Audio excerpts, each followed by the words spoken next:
So I have a little homestead farm in Keene Valley, and I do have another job too. But I kept a milk cow for many years. And even though you're all mammals out there, you might not be aware that if you want to keep your milk cow in milk, you have to get her pregnant every year. She has to have a calf every year. You can do that two ways. You can bring in a bull, or you can do artificial insemination. Because my farm was small and it was far from the Champlain Valley where the big dairies are, artificial insemination was kind of not an option. So for many years, I brought in a bull, and you had to find a bull and make a deal with the owner and trailer it there and keep it there for 2 months and trailer it back. And aside from that little bit of pain, the worst part was that you had to have a bull on your farm for 2 months. And it was just a really nerve-wracking thing. You know, you had to worry about your fences, you had to worry about your dogs, you had to worry about kids. Having bulls on your farm is basically kind of dangerous. And I had a lot of other people who milked my cow, so I always worried that when someone else came to milk that I would have to be there because they wouldn't be able to get the bull away from the cow. So, finally, I don't know, about 3 years ago maybe, Sugar House Creamery opened up about 7 miles down the road from my farm, and they had a herd of brown Swiss. And I got to know the owners there, Margot and Alex, as cow people do, and got talking about what they did to keep their cows fresh. And Margot said that she grew up on a dairy farm and her father forbid her to have a bull on the farm. So she had to go learn how to do artificial insemination. And she needed practice. She, didn't have enough cows to practice on. They had a pretty small herd. So we made a deal. And Margot sort of, gave me a few tips, and I went onto the internet where, lo and behold, you can buy Ferdinand semen. And it comes in a little very frozen, in a little plastic tube in a nitrogen tank. And you have to have another nitrogen tank to put it into right away, which Sugar House had. So I bought some Ferdinand semen, and Margot gave me, the advice on sort of what to look for. Cows have a similar cycle to people. It's about every 23 to 25 days they come in heat, and gestation's 9 months. And so you start, when you're getting ready to breed your cow again, you start sort of paying attention and marking your calendar and looking for signs. And when you're going to do artificial insemination, you have about a 12-hour window that you've got to hit.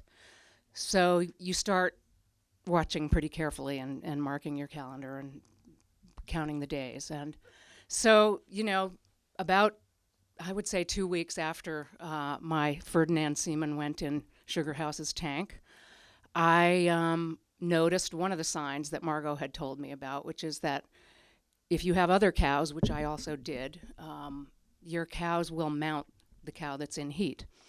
And so you look for that. And it's not foolproof by any means. Sometimes it just is play, and sometimes it's dominance. And you get to the point where you kind of can see the difference, and you can see when it's the real thing. But one of the things you look for is not just the cow being mounted, but the cow being mounted and not moving away. And that's called a standing mount. So I watched my cows, and Margot gave me her phone number and said, just text me when you see, when you think you're seeing mounting, and, then we can sort of have a heads up. So, it was about 2 weeks later I noticed that, and it was looked about right in the calendar from what my figures were. And so I had my cows in the pasture that was right in front of my house so that I could really keep an eye on them.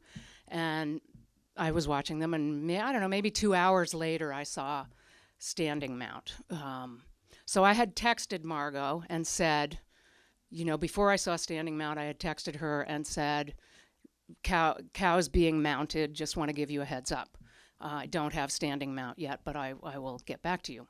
So 2 hours later, I did have standing mount, and I was like, okay, this is really going to happen. And went out, and I just wanted to make sure, and I went out with the flashlight and lifted up the cow's tail because I was looking for, other signs that Margot had told me about. And I texted her again. It was getting to be dark. It was sort of dusk, and I texted her and said, okay, I have standing mount, and there's some discharge that looks kind of like Purell hand sanitizer, clear gel. Let me know when you get this message, and I hope that you can come in the morning. So I knew that she was out of town on the road that day, and I wasn't worried that she wasn't texting me right back. And I went to bed. It was probably about 9:30. I went to bed and took the phone with me, and I'm lying in bed reading, and the phone buzzes, and I'm like, all right. And I look down at the phone, and it says, I think you have the wrong number.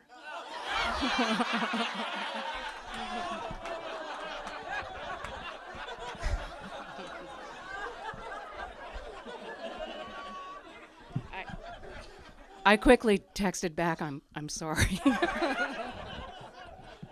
We did get the cow bred that year. It took us 3 tries. It took Margot 3 tries that year. I think it took her 2 the second year, and the third year we got it on the first try. So the no bull method, I recommend.